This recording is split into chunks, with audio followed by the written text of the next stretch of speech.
Today you'll see a shirt with lovely details. There's lots of sewing to see, and I've mixed my favorite fabric, chiffon, with shirting to my advantage to make sewing this easier. Ta-da! Chiffon and shirting. Keep watching. Hi sewing friends, I'm Karina from liftingpinsandneedles.com. Welcome to this channel that is all about sewing, limitless sewing. It's a beautiful, beautiful day and very perfect for sharing something I absolutely love. I loved sewing this pattern and it made me super happy while I was sewing it. Lots of details to see, and this is the type of video where if you are interested in these sewing techniques, you will get a lot of value because I'm going to show you how to sew a lot of these things. What I'm talking about is the Mila shirt from Itch to Stitch. It's a pattern I'd been eyeing for a very long time. I purchased it maybe in 2018 and I got around to sewing it and I'm very, very happy. This shirt has a fit that's not loose, it's not tight, it's just right. It has a half placket down the center front, which I love, and you can choose whether you want to do just the collar stand, make it look like a mandarin collar only, or you can add the actual collar and then it's more classic, you know, the stand and the collar. You can choose what you want to do there. As with a lot of shirts, there is a yoke piece. This yoke comes over to the front a little bit and it's sewn double, very nicely enclosed inside with the burrito method. Gathers coming from here. The smaller your cup size, the less gathers you have there, but it's really pretty, very feminine to have those gathers there instead of a bustard. At the back on the center, there's a little box pleat that comes out of that yoke, and the hem goes below your hip, curved hem, shirt tail hem, classic. As an option, you can sew a pocket on one side.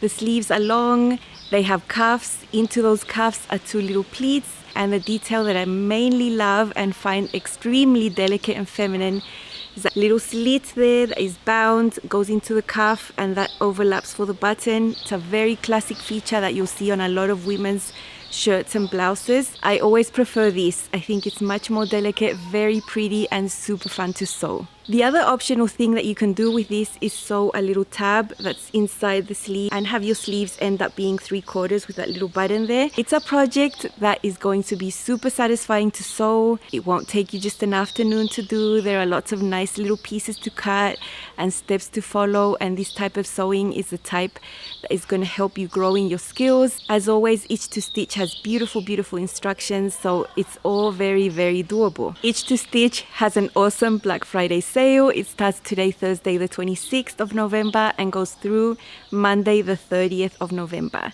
So you have all these days to look at the patterns, and they are all discounted 25% off, which is super nice. Sales at Itch to Stitch are not very common. You don't see them happening all the time, other than when there's a new pattern release and it's usually discounted 20%. So I love it when there's a sale. I always get the patterns I need. If you want inspiration, I have 44 videos on the playlist of Itch to Stitch, 45 with this one actually. So I think you'll find a lot of the patterns there that you might like already sewn up. I do pretty comprehensive videos about them, always showing you how to sew, the techniques that might be trickier or just interesting and different. So you'll see a lot of content there if you want a little bit more information before choosing the patterns you want. You are welcome to use my affiliate link if you want to. It supports me at no extra cost to you because I make a small commission from the sales that go through that link. So I thank you so much if you do use it. It is one of the ways I make an income and also keep providing free content for you on this channel. So thank you so much if you do use it. Depending on the types of fabric that you use, you have very different looks. So I've sort of classified my fabric talk into flowy and structured. Everyone has their own personal preference, and I know I gear towards the flowy all the time. I rarely sew a garment in a way that's structured, even though it's perfectly appropriate for the design. So a classic shirt can certainly be sewn in shirting fabrics, in more structured, a light denim, a chambray, your classic flannel with plaid. These types of fabrics are perfect for this design. It'll be perfect if that is what you like, a really structured type of shirt. There is space in this shirt to wear this with another layer underneath if you want this shirt to be a little bit thicker, in like a thicker flannel. This could be like your outerwear as well with your shirt inside, that sort of thing. I know a lot of people enjoy that look, but I always go to the Flowy. I like having flowy things on me. I like how they feel. I like how I look in them much better. I would totally make this out of silk, rayon types, even rayon twill, which is a little heavier, I think would be super nice. Tencel twill that looks like denim with a lot of top stitching around the collar would look amazing. I have chosen a fabric that is not recommended. And I would say chiffon is never recommended. I rarely see patterns that suggest it, that say, yes, sew this with chiffon, please. It is rarely recommended, but it doesn't mean that you can't use it. So I have done a trick that I have done before, and I suggest you do that too if you want to use lightweight wovens, which is cut your main pieces out of your lightweight woven, like rayon, something that you might find is harder to work with. Cut your front, your back, your sleeves out of that. But for the features and the pattern pieces that need more precision, you will benefit greatly from a fabric that's easier to work with, like a shirting, a cotton. And that's exactly what I've done with my shirt. My collar stand, my placket, my cuffs are made with shirting. This is a really, really nice shirting, very classic type of fabric that they sell here, which is a mix of linen, cotton, and rayon. It's got the three mixed, really. It's lovely to touch. It doesn't crease that much. Lovely to sew with. I'll put the composition down here on the screen, and it's so lovely. You don't even have to get up and go and press your seams. You can easily finger press this, and that is what I've done for most of this construction. I didn't need to get up and burn my fingers because I could just finger press it and the creases would be perfect. The Mila Shirt is one of the older patterns from Itch to Stitch, so it doesn't have the updated sizing that Itch to Stitch includes now from 00 to 40 US. This one has the older sizing that is 00 to 20 US. That'll go up to a bust of 49 inches and a hip of 48 inches. As I mentioned, this shirt is not tight, it's not loose, it's just right, and you have about 3.5 to 4 inches of positive ease at the bust, which is perfect, and sort of around the same amount for the hips. I love that amount of ease. It's perfect. You know, you'll be able to move and wear pants underneath and a layer. In my case, a little cami because I need something. The fabric is totally transparent. When you look at the finished garment measurements here, it does not include a pleat that is at the back that adds about 3 inches extra to the hips. You know, so it is a little bit roomier than what the size states. So I think if your measurements are on the size 20 and then go off to a 22 at the hips, I think you can perfectly just sew a size 20 and be okay. This is a woven pattern, so you will find separate cup sizes A, B, C, D, and double D. I love the separate cup sizes because the C cup fits me perfect. It just goes along with my shape and my size beautifully. The bust has all the room and the good shaping that you want. For the practical segment of this video, I'm going to divide it in 2 sections. As I mentioned before, there is a lot to see here. This is not the shortest of videos. I will put chapters down in the description so you can click to see the areas that you are mainly interested in. For this first section, you'll see an overview of the pattern, why I am not interfacing, there is a reason for it, how I'm stabilizing the neckline, making marks, and then I'll be back to show you the shirt. Let's hop into Up Close and So Personal, part 1. This is starting to wear on me. You've been raining down like hail. I'm weak. I have a navy fabric that I'm going to use to make all the contrast pieces. I have a print to make the main parts of the shirt, and this fabric is quite structured. I think it will just make all these features crisp and also facilitate the sewing. This is a cotton shirting fabric, so it's perfect, and my main fabric will be chiffon, and that will sort of influence some decisions I make here in regards to interfacing. So I have the upper collar here. Actually, the pattern pieces come with only the half that you have to put on the fold, but I always find it more effective to just create a full piece that I can place there and cut twice. I need one of these layers to be interfaced and the other one not. This is a little piece that you cut to do the binding on the cuff detail of the sleeve that will allow the cuff to open. These are sleeve tabs. Now these pieces have the grain line marked like that, so in essence I would need to put these pieces like this. But look at all the fabric that would consume, and I can't deal with that. I don't really mind have binding cut on the cross grain all the sleeve tabs cut on the cross grain. It's not going to affect anything, so I'm going to cut them like that. The under collar here is not interfaced, and this one is cut on the bias. You can see it has the grain line mark there, and this will have a center seam at the back. I like this for under collars because it gives the collar a better fold. It just folds nicely, and you'll find that this one is going to be smaller than that one, which makes the seam roll to the back. There's only one pocket that goes on the chest, and then there's one big placket piece that is for the front. That one is just cut once. So from one layer of fabric, I'll get this, and then from the other, I'll get this pocket piece. I want to block views, and I'm sure no one's ever going to show you the actual detail, but I will. I've got a pin there showing that up to there is the area that I need to interface, that rectangle. Cut piece of interfacing, fuse this area. Interfacing is on the area that I need to be interfaced. I've got the fabric folded so that this is the wrong side. I'll just do what I usually do, just make marks all over it so that I can remember. The layer that's underneath is not interfaced, and this is just enough to fit my collar pieces. So I don't waste a lot of interfacing. You know, you always lose little corner areas, but I don't count that. I just don't worry about that. And now I can just go ahead and place everything back here. There are tons of little tiny pieces of just interfacing pieces. So this tiny one is to cut just out of interfacing and to fuse on half of the cuff. So it's good. It means that the cuff is not going to be totally stiff. That's good. But considering that my main fabric is chiffon and I really want a soft, delicate look, and this fabric is structured as it is already, I am going to opt out of interfacing the cuff. I don't want to do that. There are also two other ones here that are for the front placket. So one is a little bit wider than the other. They're both long, and it says here, apply interfacing here. This one is the narrow area there, and this one is the wide area over there as well. If I was doing chiffon placket, I would interface the whole piece.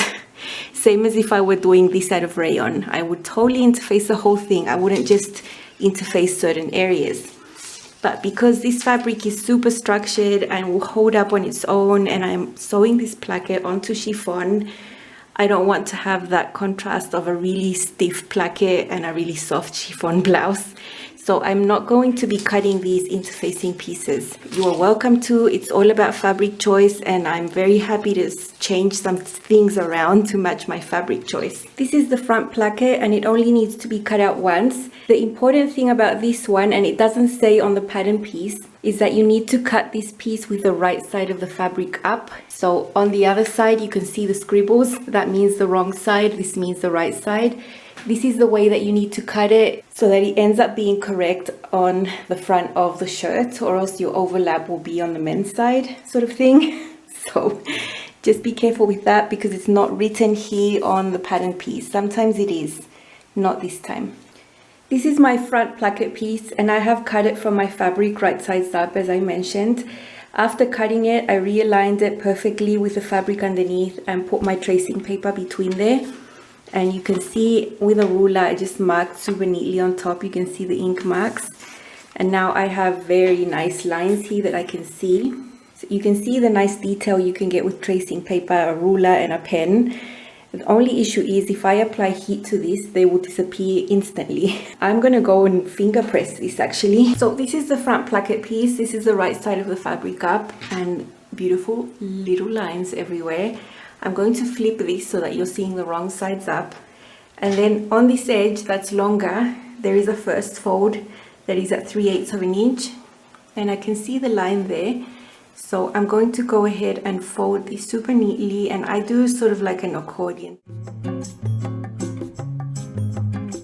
And if you're working with cotton linen or cotton or shirting, any of those types of structured fabrics, this is going to work super well. Look how well pressed this is right there. So that's the first step. I'm also going to go ahead and press the other outer edge over here. I'm doing it slightly in a different order than the instructions, just because this makes more sense to me. So just press the 3/8 that's on the outer edges on both sides, following that line there. Okay, so I have wrong sides of the placket, this longer area there, that has been folded in 3/8. This one has been folded in at 3/8 as well. Now we'll go back to the longer area. Then there's another line there. That's the second fold line. So I'm going to go ahead and press it, and this actually includes part of the bottom there, this one. Another option you could do if you really wanted to press this traditionally, and maybe I would do that if I was working with a fabric that can't be finger pressed, like rayon or chiffon, I would go to the machine and do a guide stitch on all of these lines. So just a longer stitch length that I can remove later, and that's how I would know where my references are. And I would do it with the same color thread as what I'm using. But for now, finger pressing works. So I've got my outer edge and now my second fold right there. So that's done right there. And now I'm going to repeat over here, because over here there is another line right there. This is what I would have up to now. Now at the bottom, there's some lines to form a little triangle. On one of these, I'm just going to fold it like that. And on the other one, fold it like that. The little triangle that will go on the bottom of this placket. And I'm going to pin that. I consider this being pressed. It is pressed in my eyes. So even if I open this up again, I can still see the creases of where I pressed by hand. And I still have all the marks that I need here in the center to be able to sew this onto the neckline. After having all these folds done, I just encountered a tiny little issue. Not an issue, but just a practical thing that you'll encounter. After pressing that, you just need to open it all up again, right? And all the marks were done on the right side of the fabric. That center line that will be sewn onto the actual shirt. But that will be sewn on this side. So you're going to have the wrong side of the shirt here, and you're going to put this on top, and both the shirt and the placket pieces will have the wrong side of the fabric facing up to you, and that's where you sew down the rectangle and then snip into the corners and all of that. So you need these marks to be on the wrong side, at least these center marks right there. So I had marked them on the right side of the fabric. I just put my tracing paper behind there again and just went ahead and marked right on top, and now I have them on the wrong side. So the ones that you need actually on the wrong side of the fabric are the ones that go down the center. All the other ones, you can do them here, you know? So just something practical that you will find in a pattern like this. I'm cutting the front piece that is on the fold. So I've got the fold of the fabric there, and there's a little mark that goes on the center. Unfortunately, I have my pattern piece with the printing of the pattern, you know, to the bottom, because that's just how I placed it on fabric. But if I move this, you can see that dashed line there and up to there needs to be marked on the center. So I've just got tracing paper on the back here and here, like wrapping around this area, and I have just gone ahead with my tracing wheel and marked it. And I hope I can see it. This is yellow. I can see the faint line there, so I'll be super careful not to apply heat until I've sewn the placket on, so that I don't lose that marking there.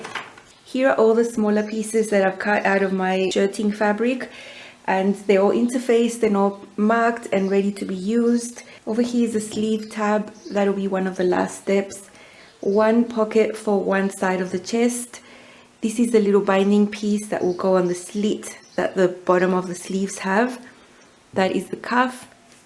Two collar stands, one is interfaced, one isn't.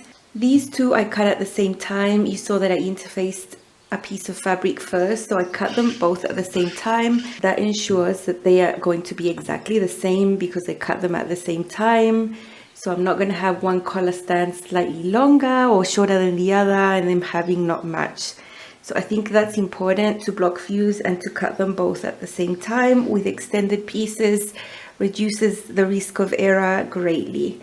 And then up there we have the upper collar, which is just one layer. So I cut that just on one of that area that I interfaced. And then this piece is the under collar. This piece is cut on the bias. I'm not going to fiddle with it until I'm ready to sew with it. I have marked all the notches, every single mark.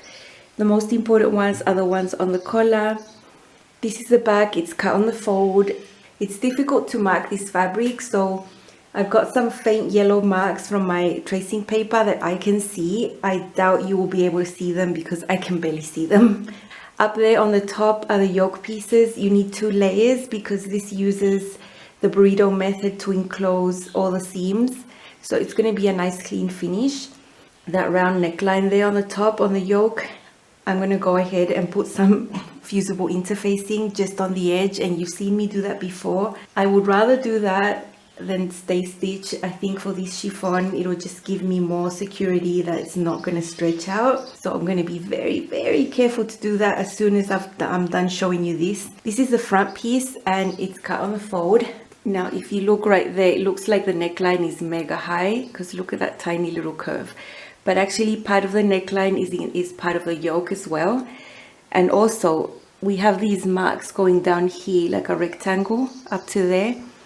This is going to be open with the button placket and the collar, so you're not going to be choking. Here is the sleeve piece. I cut at the shorten and lengthen line and added 1 1/4 inch to the length of the sleeves.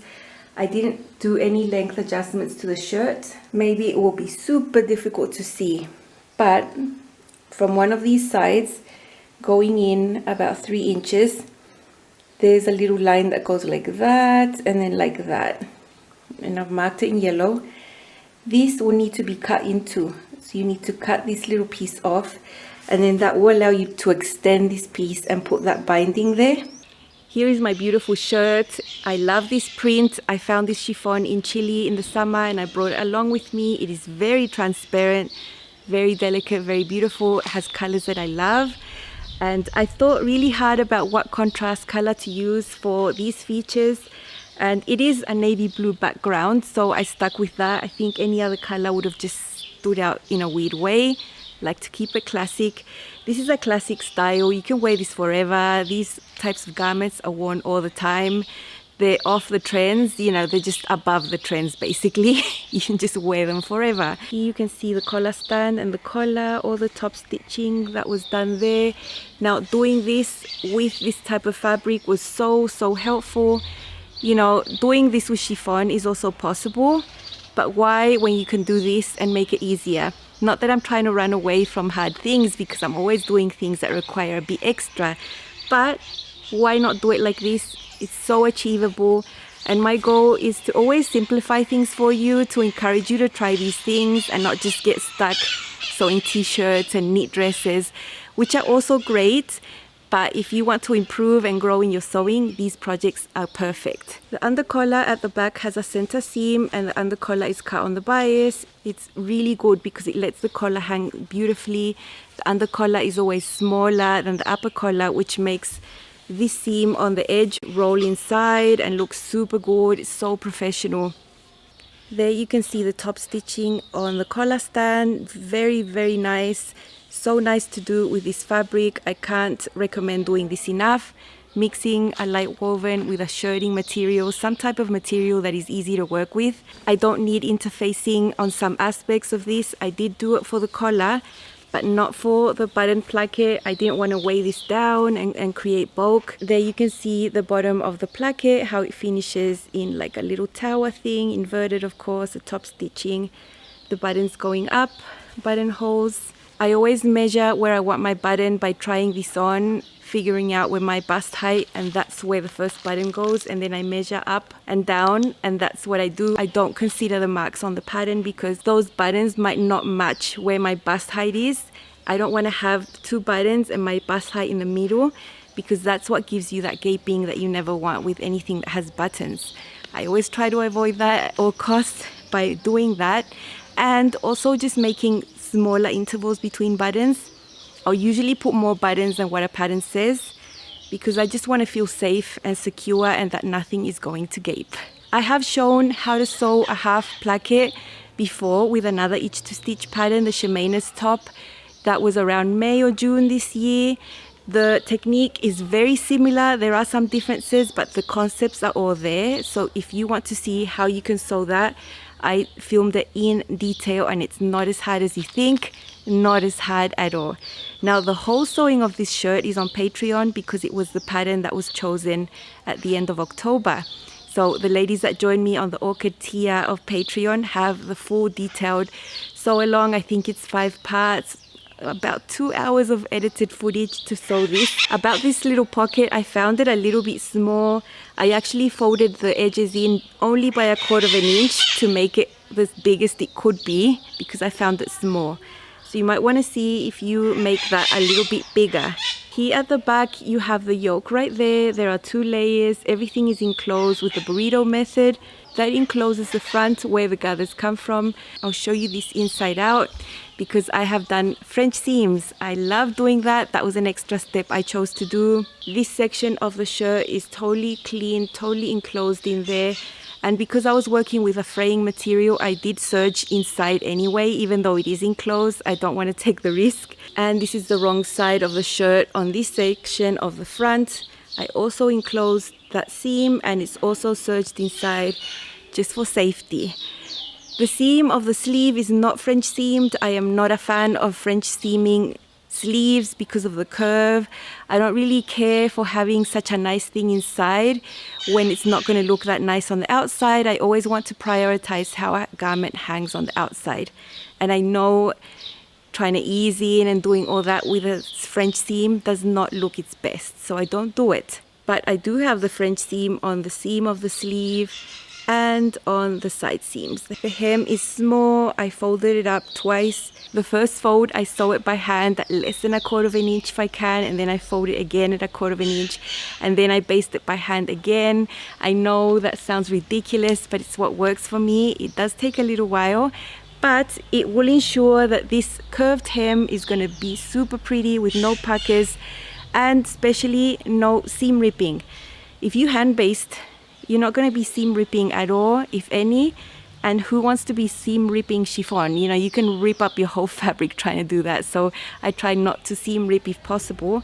And hand basting is a huge part of that. I'll show you the sleeve. It fits very nice here. There's not much to ease in. It's not a sleeve that has excessive amounts that you need to gather in and that's hard to sit in, not at all.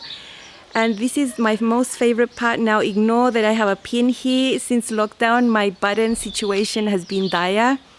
I had enough buttons for the placket and then I couldn't find any more for the sleeve. So I will eventually, when I get the right buttons, swap them all out. But for now, it's a pin. It's a cuff that has a slit that is bound. This is not bias binding. It's binding that's cut on the straight of grain. And it's sewn into that slit to create that little overlap. So feminine. There are little pleats coming from there, from the cuff. So beautiful, and so fun to sew.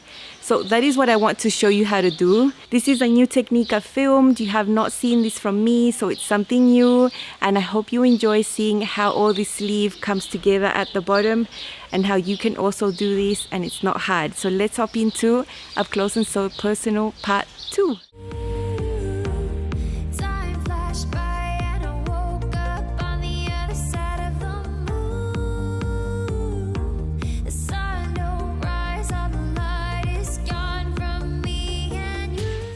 See, here are the 2 sleeve pieces, the wrong sides of the fabric up. If you could place the sleeves in the same way I have so that it's easy for you to visualize, make sure you have double notches there and double notches there, so you have the back of these sleeves in the center and the single notches on the outside, single notch there, single notch there.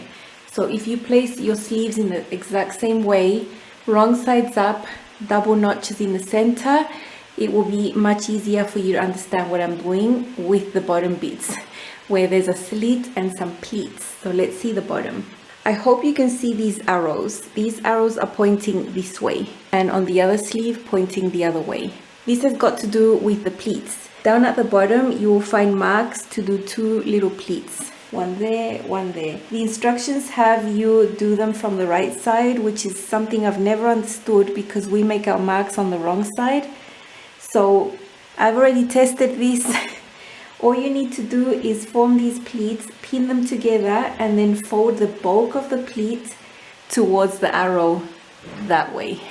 So on this sleeve, you will form your pleat, I pin them, and I actually even like to sew them for about 1 inch, just the basting stitch. And then I've got my arrow pointing that way. You will fold the bulk of the pleat that way. Another reference to where the pleats are heading is that here, close to the edge, you will have to cut open a slit. That is a little slit that will be finished with binding. And so you have your pleats there, you have your slit there, and you have your pleats away from the slit. Where I'm showing you with my finger, where you see the faint yellow line, is where we need to stitch. Just a normal stitch length to reinforce that, and then we have to snip all the way down the center up to the tip, but not through it. I have both sleeves positioned as I've shown you before, the same way. So I have gone ahead and sewed along those little lines that I've shown you, and then snipped in the middle, and I've pinned my pleats. I'll show you one up closer. Okay, so remember I showed you a faint yellow line that went up and then down. I sewed right on top of that, so you can see that stitching maybe. And then I snipped right in the center of that slit. That's how that looks. So that reinforces that, because we will need to open this up to put the binding. I've matched up the lines that we had from the pleats, so they're pinned, and I'm gonna go ahead at the sewing machine and just baste these pleats. Remember I mentioned that the volume of the pleats go away from the slit. There you can see the slit, and so the volume of the pleats go that way. If I'm really careful, I might just be able to sew over these pins and just baste that in place. So I prefer to just get that out of the way and get it done first before we do the binding on this area. Okay, so we have this sleeve. I have the wrong side of the fabric up, and I can still see my arrows pointing that way that I drew with chalk. And I have the slit, and we want these pleats pointing this way. So I'm just gonna go ahead and baste these with the pins there holding them in place. I'll just be super careful. I promise I won't break my needle. So I need to baste them within the seam allowance, that is 3/8. Okay, so there are the pleats done, and I'll do it on the other side. Now the other side is a mirror image, so I'll probably have to flip something around, but I still have my arrow marks. Okay, this is the wrong side of the other sleeve. I have my slit there, and I want my pleats that way. But because I don't want to sew against the pleat, I'm going to flip this all around and have the bulk of the sleeve on this side, so I can sew in the direction of the pleat basically. Look at those arrows right there. On the pattern, this is called a continuous lap. It's the binding piece, and so I've got wrong sides marked with chalk, and on one of the edges we just need to press it in by 1/4 inch. And you know how well this has been working so far with fingers. This is the binding piece that I had pressed 1/4 inch in. Now on the raw edge that's not pressed, I'm going to go ahead and extend this and place these right sides together. So I've got the wrong side, you can see the arrows, so that's the right side. And I want to sew from this side, because this is where I need to be really careful that I don't get a little pucker or a little pleat. So I want this side on top when I sew, and I'm going to pin this all along the edge, extending this now, trying to make it as straight as possible, and pin this. The way this needs to be sewn is with a small seam allowance, 1/4 inch, but when you're getting to this middle section here, you need to reduce the seam allowance to about 1/8 around this section, and then go back to 1/4 inch. So we'll do that. Okay, I'm getting to this sort of middle section, so I'm going to start making the seam allowance smaller. And I really don't want to get a pucker right there, so I'm going to be super careful.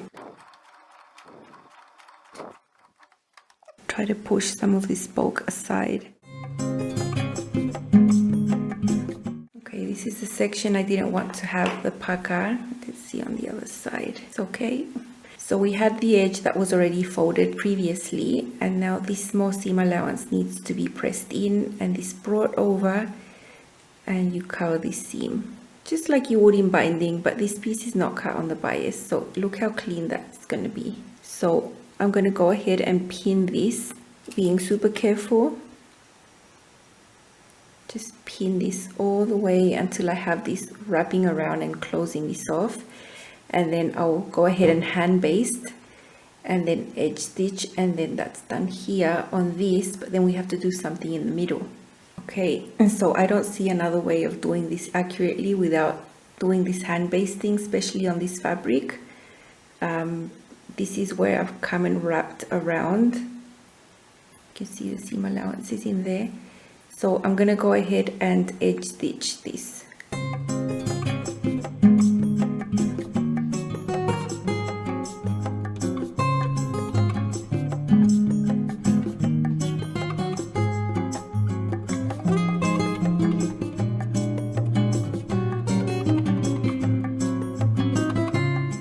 That's how that looks sewn on the edge. It's neat on both sides. I can see my arrows there. That means that this is the wrong side of the fabric. This is the way I need to fold this onto itself, matching at the bottom and then all the way up to where this folds. And here it shows on the sewing machine doing like a diagonal stitch. I know I don't want to do that on the sewing machine. It's just so small here and so bulky. I've got many layers of fabric there. I know it's not going to end up looking very good on the sewing machine.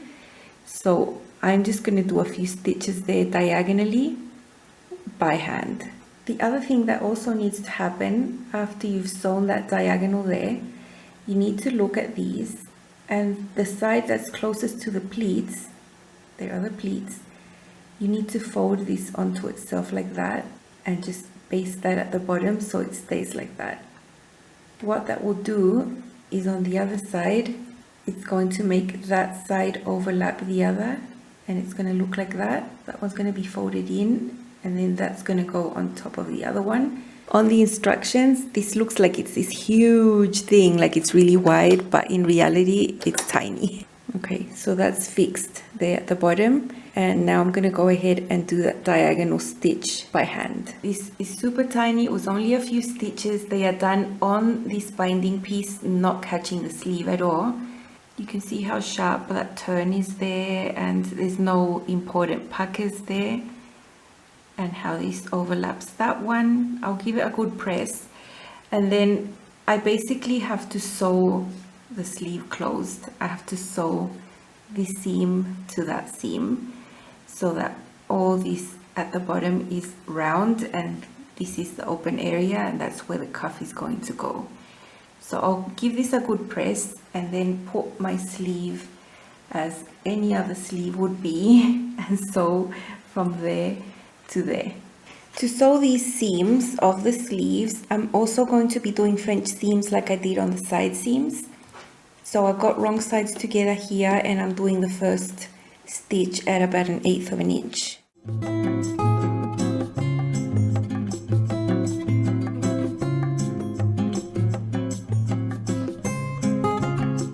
Now I can flip the sleeve over, and now I have right sides together, and I can sew again at 1/4 of an inch.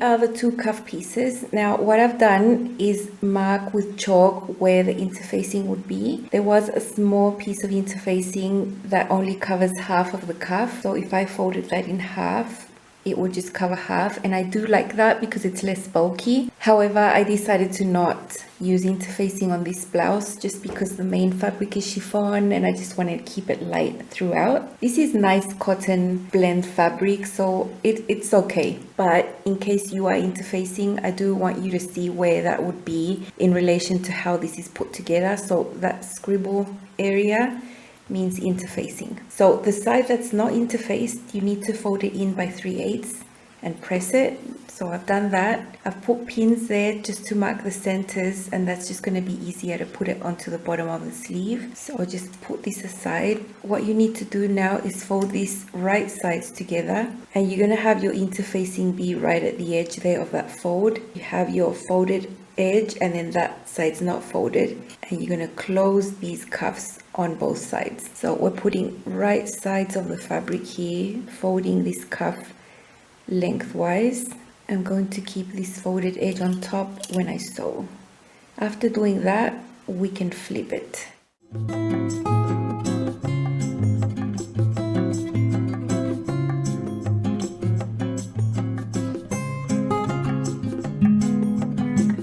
Okay, so I'm just going to fold that and flip it. That's looking nice and sharp. And now this edge that's interfaced there, that's raw, that's not folded in, this is what gets sewn onto the bottom of the sleeve. What I've done here is pin the cuff to the sleeve, and this is the right side of the fabric of the sleeve, and from edge to the other edge. Now remember, there was a little piece that had been basted on at the bottom, the binding, so that this stays folded in like that. So that needs to be there, that's basted there, so that's not going to flip out, you know, out of position. And the edge of this cuff needs to match that edge right there. This top part of the cuff has been folded and everything. We need to keep that out of the way and just sew along the edge. And here on the other side, I've got this along the edge of the binding right there.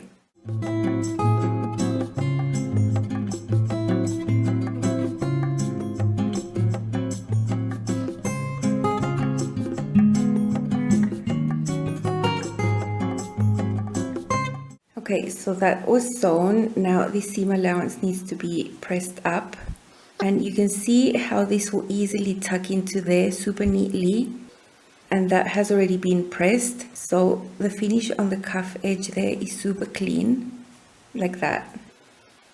Now on this side, the side that you don't see the binding directly, the side that has the binding folded, this is the side that's going to overlap over the other, like this. So that's where the buttonhole needs to be. Now I haven't got interfacing in there, but I am going to fuse a little square of interfacing just on this section, just to reinforce that tiny area for the buttonhole. So I'll just cut myself a little square of black interfacing and fuse that on while I go now to the iron to press the seam up and neaten it all up. Then I'm going to hand baste this down and then sew it. I've got the sleeve with the fabric out, so the sleeve is right sides out. Now we need to edge stitch this cuff all the way around, and I'm really liking this delicate cuff. It's narrow, it's delicate to match this feature, and I really like it. I would like it less if it was like a huge cuff, but I really like this. Once we've edge stitched all around the cuff, we do the buttonhole on this area. So the side that has the binding folded to the inside, that's the one that overlaps on this other side. So this is where the buttonhole is going to go.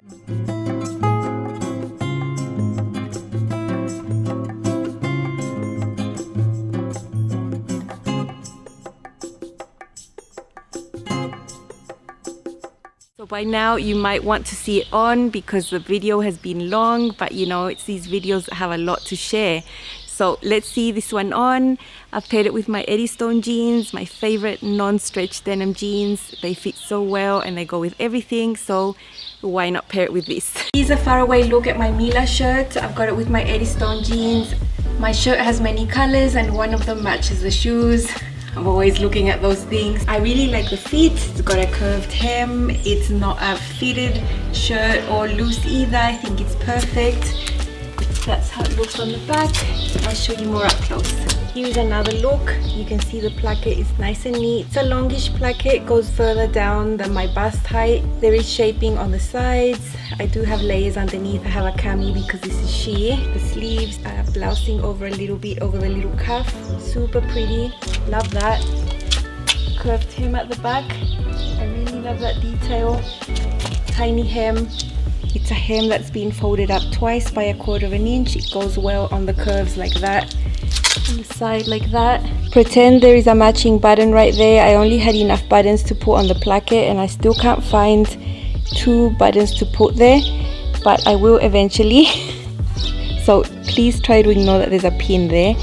Here you can see the little slit that is bound with binding, the same type of shirting material that the cuff is made out of. The cuff is made out of shirting, makes it much easier, it gives the structure that it needs right there. From the cuff you see 2 little pleats there, so delicate, so pretty. I really like all the details here at the top, the button placket, so fun to sew, so nice. I've got my buttons going up. I didn't put a button right here on the collar stand because I would never wear this completely closed. I would feel very uncomfortable like that. Although it's a pretty look, I just don't wear things like that, like them open. So that's nice. I have a cami underneath because the fabric is completely transparent. One little bust pocket there, just for show. I'll never put anything in there. I have a yoke that's double, it's burritoed, it's very neat. It's all enclosed on the inside, and there are some gathers that come from here. Less gathers, the smaller the bust cup size. I think cups D and double D will have more gathers here because that's where the dart was taken up to, the volume here to give you space for your bust. So I have a C cup. At the back we have the yoke, 2 layers, a little pleat on the center back that is difficult to see. Collar and collar stand made out of shirting. So nice to sew. I love the contrast. I think all the features that this pattern has are best shown with a contrast. If I'd sewn it in the same fabric, you wouldn't really see them.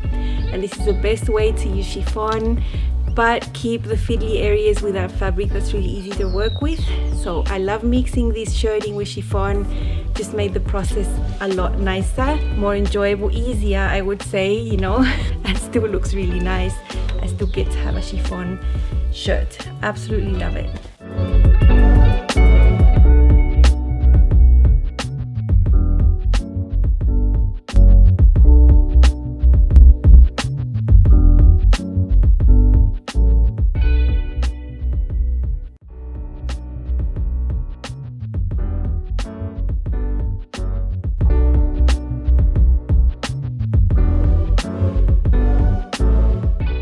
I really think if you've never made a shirt like this is a good one to start with. If you've already sewn a few woven garments, if you're happy with following these instructions, you'll have a really satisfying make that is much better than anything you can buy. If you choose to sew with a chambray or a shirting fabric, it will be so much easier than what I had to do. And I would suggest doing that if you want to make your first shirt. If you're already experienced, I suggest using very nice fabrics like the one I've chosen, mixing it with a stable woven for the features of the collar, the placket, the cuffs. Does simplify the process for sure, while still giving you that super delicate look.